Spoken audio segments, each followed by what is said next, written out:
Yes, we're right between the Ides of March and St. Patrick's Day.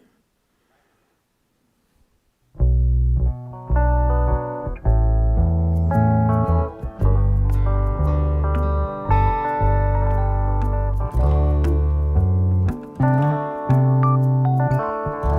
I didn't see the Caesar thing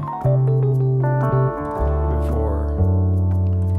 At 2, Butte.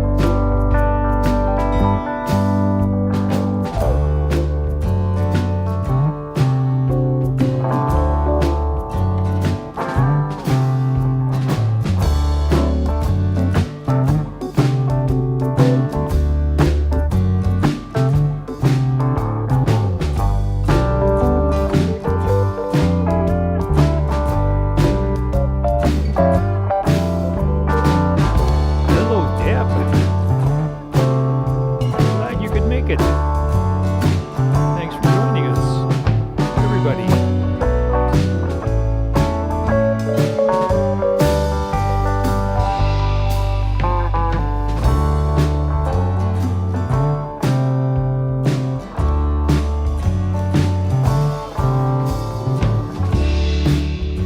So I'm diminishing the time of the countdown. Today I think I diminished it by 1 or 2 minutes, so let me know if you think we should have shorter countdown so I can get it done.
Well, good afternoon and welcome to GoFor Lunch, number 45.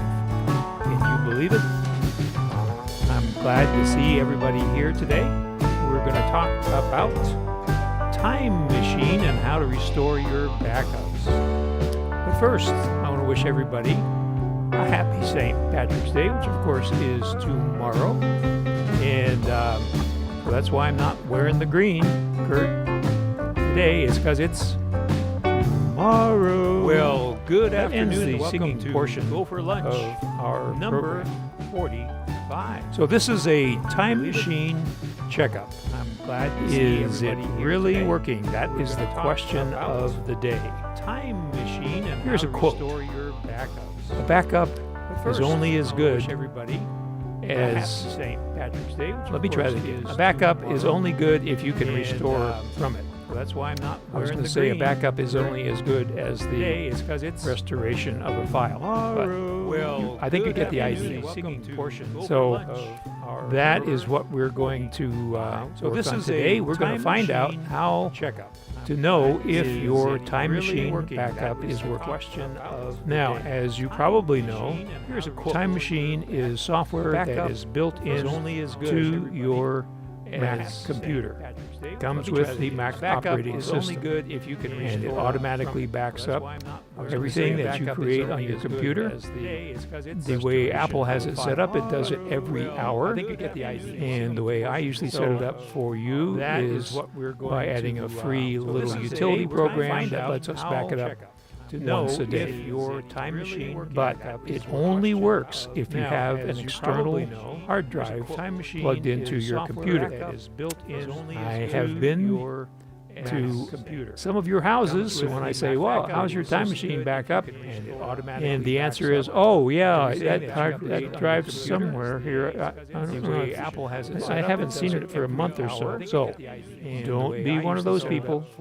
Make sure your time machine backup is connected to your computer, because otherwise it doesn't work. It only works if you have an external hard drive plugged into your computer. How do we find out if your time machine is really working? Say, well, how's your time machine back up? My audio is overlapping. Oh, yeah, that drives somewhere here. Okay, so I think what we're going to do here is we're just going to unplug that.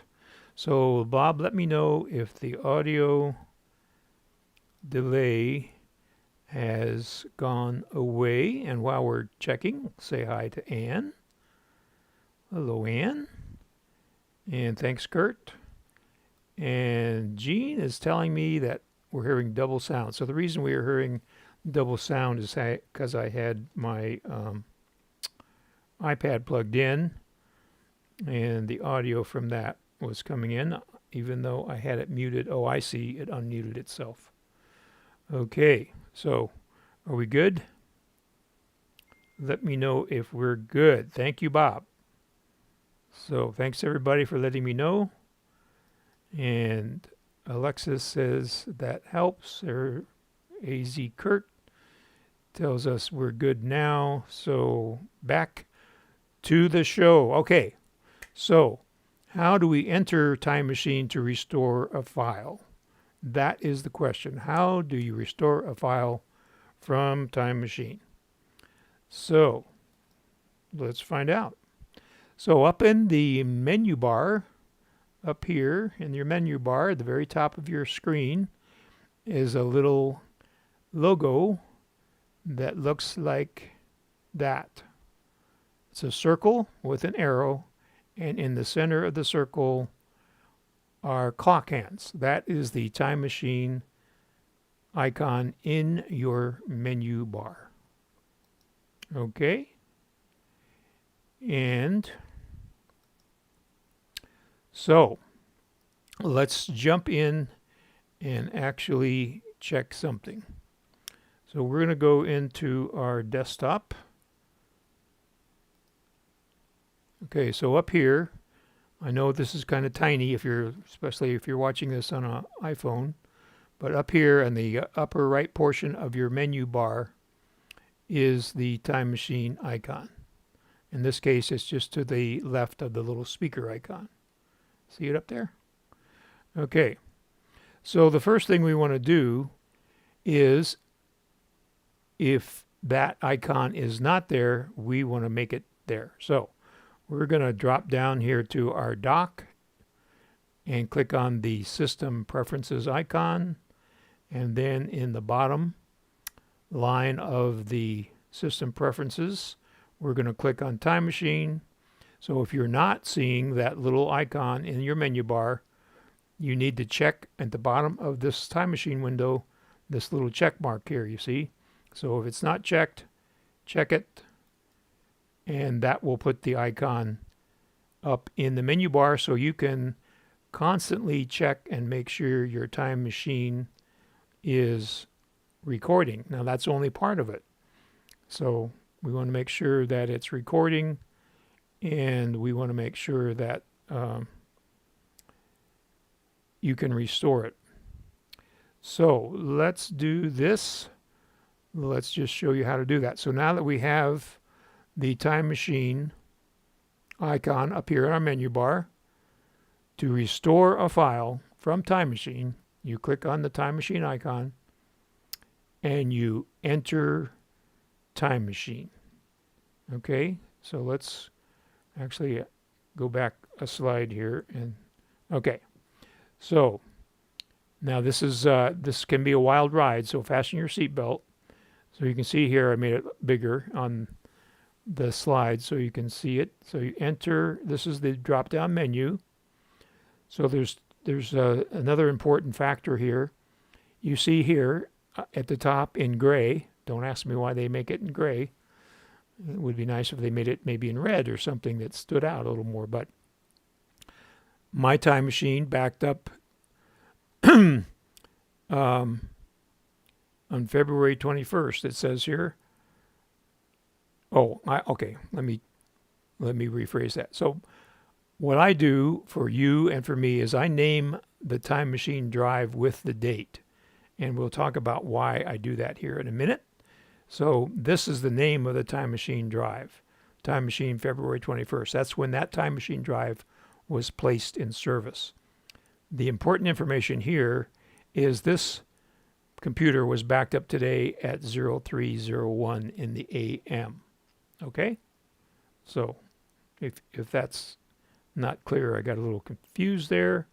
So that's the way you do it. So let's go back here again. So now we're at this point. We're entering time machine from the drop-down menu in the menu bar. Okay? So we're going to go back to our desktop. And there we are. You see the desktop there.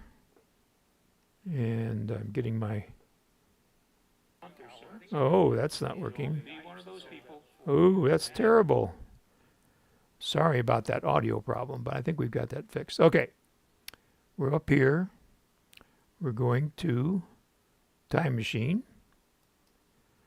And we're going to enter time machine. Okay, there's time machine. So the way you find a file that's been backed up is before you go into time machine, you would be in the folder or the location on your computer where the file is located. Okay, so in this case, I am looking at my desktop.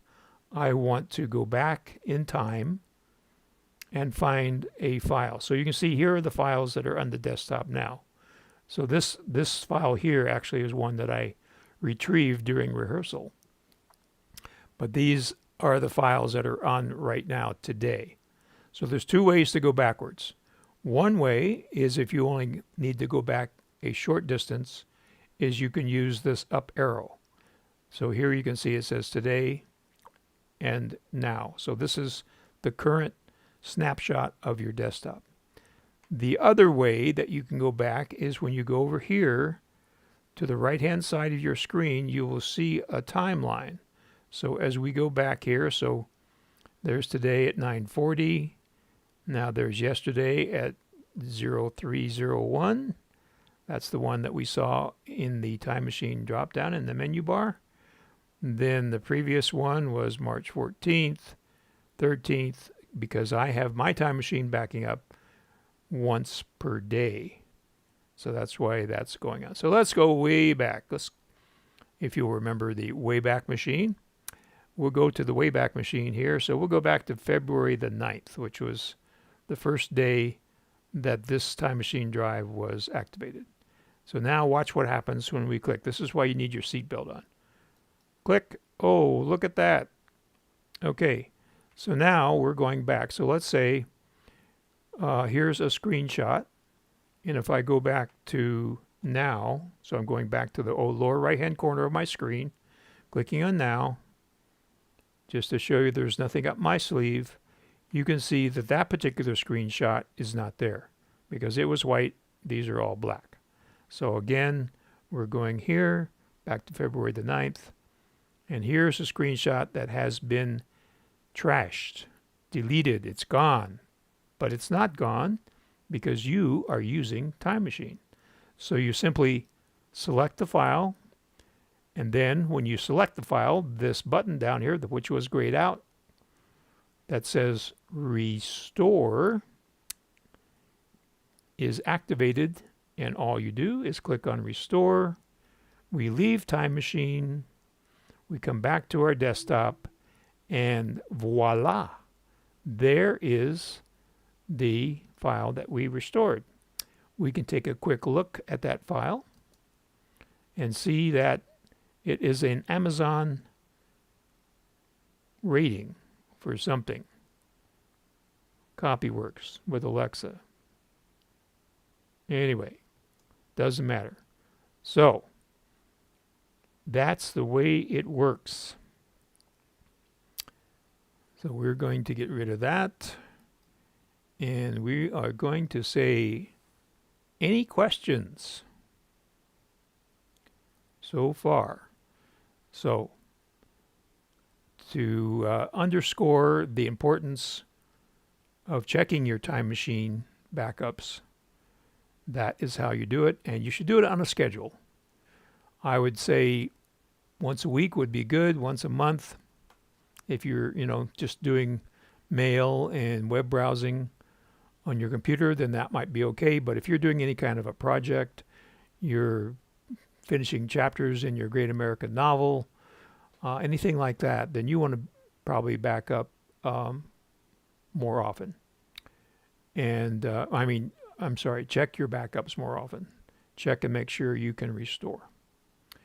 Okay, so let's talk a little bit more about backups.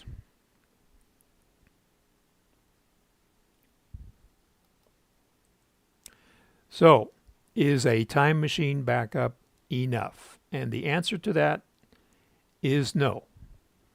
You're putting all your St. Patrick's Day eggs in one basket, green though they may be. We want you to use the 3-2-1 backup strategy. And what is the 3-2-1 backup strategy?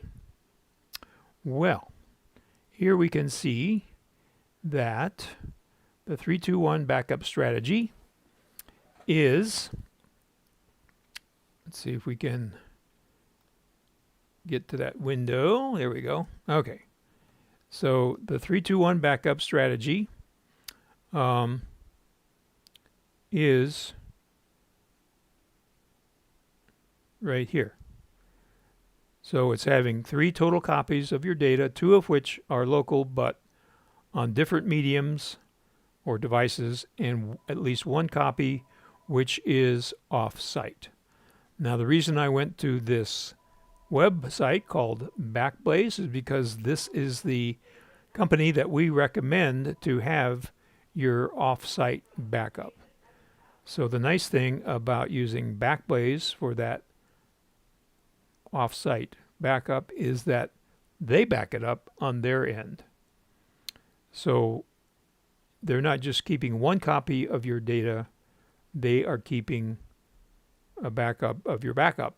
So it's kind of like a 4-3-2-1 backup.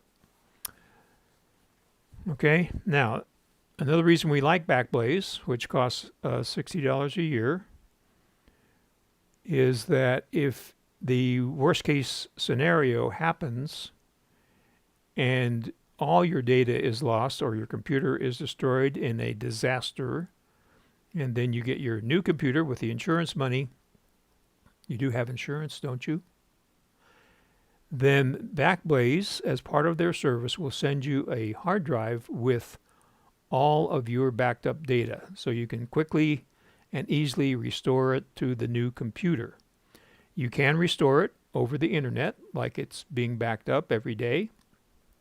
However, the internet is much slower than a hard drive, so you can get back up and going much quickly with this Backblaze service. When you send that hard drive from Backblaze back to them, they will not charge you for the use of the hard drive if you do it within 30 days. So that is a really good deal. Okay? So let's look at some other aspects here. Okay. So, time machine drives last forever, right? No. they don't last forever. Manufacturers of these drives tell us that they expect their drives to last 3 to 5 years. Now, this is a calculation on mechanical drives, those spinning drives that have little motors and little heads that flop around and read and write your data. Solid-state drives don't last forever either, but they may have a longer life. But you can't just buy one time machine backup drive when you bought your computer in 2007 and expect it to last more than 3 to 5 years. Now, the drive may last more than 3 to 5 years, but you don't want to depend on that. You know, you're gambling. You're betting that both your internal drive and your backup drive will last longer than 5 years. So we recommend that you get a new time machine drive at the most every 5 years. You can still use that backup drive for other things that are not critical, but we don't want to have a situation where you might lose your internal drive and your backup drive and you would have nothing. The criteria for selecting a backup drive is it should be twice the size of your internal drive. So if you have a 1 terabyte drive, it should be a 2 terabyte backup drive. If you have a 500 gigabyte internal drive, it should be a 1 terabyte backup drive. The company that we recommend for buying those drives is Otherworld Computing, which you can find on your internet browser at macsales.com, a link for which is in the description below, down there. So that is basically it. You want to make sure your backups are working by checking on a routine basis that you can restore your drives. And I was hoping that somebody would ask this question. Thank you, Judy. And Judy wants to know, what about iCloud? And iCloud should not really be considered a backup. The primary, it does function in some ways as a backup. It does not back up everything necessarily. So depending on how your computer is set up, you could have your documents folder and your desktop folder set up to be in iCloud. And on the last 3 iterations of the Mac operating system, if you didn't check a little box and tell it not to do that, then that may very well be the way that your system is set up, that your desktop and your documents folder is in iCloud. But what if you put things in other places on your computer and you don't move those folders over to your iCloud drive? They're not being backed up. So that's why Time Machine is a more complete backup than iCloud. And of course, your photos are backed up there. Your calendar resides in iCloud. Your contacts reside in iCloud. And your mail actually resides in iCloud. So that is all backed up. But those things that you create may not be in iCloud. So that's why you want to have a backup locally, and you don't want to depend on just that backup. You want to have the 3-2-1 strategy for making sure that you don't lose any data, because there's only 2 kinds of people in the world: people that have lost data and people that are going to lose data. So my intent here today is make sure that you don't get in either one of those categories. So I would like to thank you for joining us and encourage you, if you haven't already, to subscribe, share the GoFor Gazette, which comes out every Monday morning, with your friends, relatives, and neighbors that have Mac and Apple devices, so that they can learn along with us and see how to keep everything going smoothly and have more productivity. Carolyn wants to know. Yes, good point, Carolyn. As Carolyn points out, everything that we do here on Go for Lunch every Tuesday at noon is archived on our YouTube channel. And again, the Gopher Gazette is your key to finding the links to the YouTube channel, and they're all listed there by number and topic. So you can easily go back and find out anything that you have wondered about. Maybe you saw it, maybe you didn't, but they're all there. All 45 of them will be there after we finish this. So I want to wish you tomorrow a happy St. Patrick's Day, and I'm glad that we were able to get together today. And I will look forward to seeing you next week. If you have any questions between now and then, of course, you can find me by using the resources on the next screen. Take care.